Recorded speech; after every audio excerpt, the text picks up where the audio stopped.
Are bee enthusiasts ready for a deep dive into something super important? We're talking like landing that bee breeder job you've been dreaming of. Specifically, acing the interview. And let me tell you, those interviews, they can be tricky. No kidding. So we're diving deep into real interview questions today, the ones that can make or break you. Absolutely. And you know what I've noticed?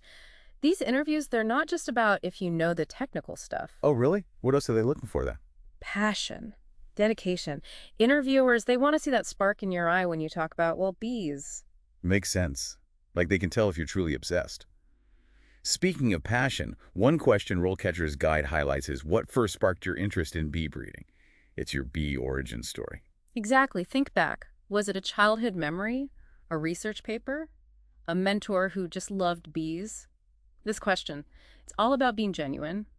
Share what really drew you in. Love it. Okay, so you've shared your bee journey, right? But then the interviewer hits you with, why bee breeding specifically? Why not just, like, beekeeping in general? How do you handle that? That's when you show them you get the bigger picture. You could mention how bee breeding is crucial for genetic diversity, Right. improving things like disease resistance and, of course, honey production. The important stuff. Exactly. You could even talk about adapting bees to, say, climate change. Show them you're not just into bees, but the strategy behind it all, right? Exactly.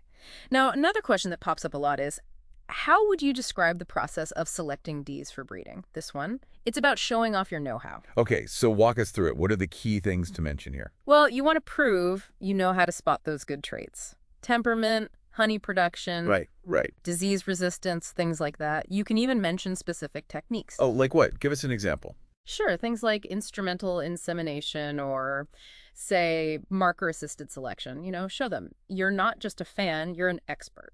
I like it. Hmm. Okay, but what about those trickier questions? The ones about problem solving and all that. Those behavioral questions, they're so important. One they often ask is, can you describe a time you faced a challenge in bee breeding and how you overcame it? It's like they want to see how you handle the pressure. Exactly. Now, let's imagine a colony you were working with suddenly took a turn for the worse. How would you use that STAR method everyone's talking about? Okay, yeah, break that down for us. All right, so first you set the scene. You describe the situation, which is the colony declining. Then you explain the task at hand, what you needed to do. I'm following. Then you detail the actions you took. Did you inspect the hive? Test for diseases? Call up a bee expert? And finally, you hit them with the results. Did the colony recover? Did you learn something crucial for the future? So it's like a bee mystery, and you're the detective. Excellent. Okay, this is all great stuff. But before we go any further, I'm curious, how can RoleCatcher's AI actually help someone tailor their answers for specific bee breeder roles? It seems like a game changer. It is. It's amazing, really. It analyzes those job descriptions and figures out exactly what skills and experience they're looking for. No way. Oh, yeah.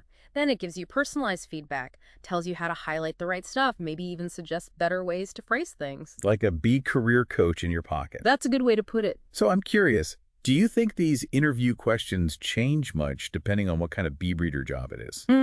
Like research versus a more hands-on role? That's a great point. For research, they might grill you on experimental design, data analysis, Yeah. all that technical stuff. Makes sense. But for commercial breeding, it might be more about your experience with, say, queen rearing, artificial insemination, things like that. So knowing your audience is key. Exactly. Research the company, the position, and tailor those answers. Show them you've done your homework. Okay, so let's say you get a question about your long-term goals in the field. What are some good aspirations to mention? What shows them you're in it for the long haul? That's a good one. Well, you could talk about, like, developing breeding programs for specific challenges, like climate change, pesticide resistance, things like that. Yeah, those are big ones. Right. Or maybe your interest in, say, improving bee health through breeding. Yeah. Or boosting genetic diversity. Showing them you're thinking about the bigger picture. Exactly. One thing that always fascinates me is the ethical side of bee breeding.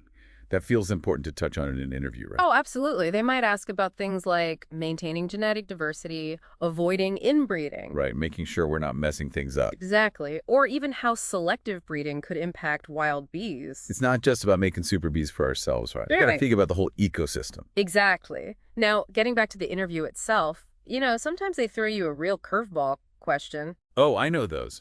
The ones that make you sweat a little. Exactly. Like they might ask, what are some new technologies in bee breeding you're excited about? Oh, that's a good one. It's like they want to see if you're paying attention to what's cutting edge, right? Exactly. You could mention things like CRISPR technology, for really precise genetic editing, or even using AI to analyze bee behavior. Whoa, BAI. That's wild. Right. There are even microsensors now for monitoring hives in real time. It's pretty incredible. It's like beekeeping meets sci-fi.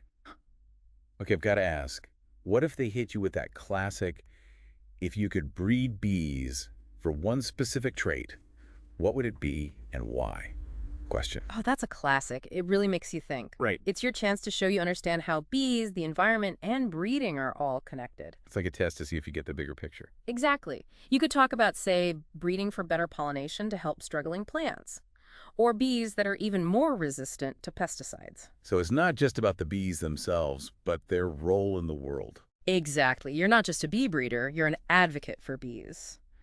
Okay, shifting gears a bit here, let's loop back to RoleCatcher for a sec. Oh yeah, they've got that cool career compass thing, right? Yes, it's such a great tool, especially for aspiring bee breeders. Okay, for anyone listening who's not familiar, what exactly is it? So imagine a roadmap, right? But it's specifically for your bee breeding career. It shows you different paths you could take, skills you need, even suggests courses or certifications. It's like a bee-themed GPS for your career. That's a great way to put it. So let's say you nail the interview, you land the job. It doesn't stop there, right? How does someone actually become a successful bee breeder once they're in? That's the thing, the learning never stops. What would you say are the best ways to keep learning and stay ahead of the game?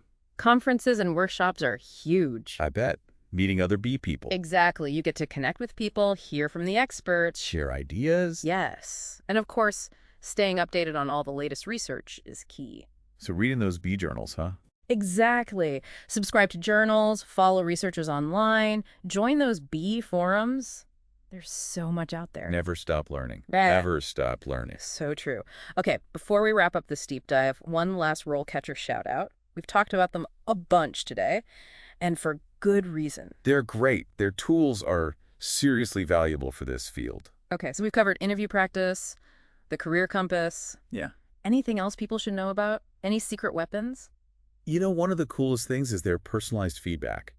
The AI looks at your answers, but not just what you say. What else then? It analyzes how clearly you're communicating if you're using the right bee lingo.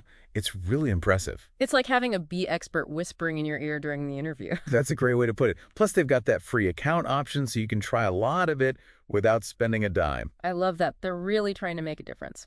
Okay, so big picture time. What does it really take to be a successful bee breeder? It's got to be more than just acing an interview, right? You hit the nail on the head. It really is about more than just, checking off the boxes. You've got to really respect these creatures, Yeah. Be passionate about protecting their genetic diversity. It's a big responsibility. It is. And you're using your skills to, help solve those big problems bees are facing. It's about the environment, too, right? Absolutely. It's not just a job. It's like a mission. Exactly. So inspiring. Okay, to everyone listening who's thinking, this is me, this is what I want to do, what advice would you give them? I'd say approach it with passion, obviously. Be dedicated, never stop learning. Never stop learning. That's key. And don't be afraid to embrace the tech. Use those resources like RoleCatcher. They can really make a difference. Couldn't agree more. Well, as we wrap up this deep dive, one last thought for everyone. Yeah. Imagine a world where bees are thriving, healthy, diverse, ready for anything. Wouldn't that be something? Right. What role will you play in making that happen? Keep exploring, keep that bee-loving spirit alive, and we'll see you in the next deep dive.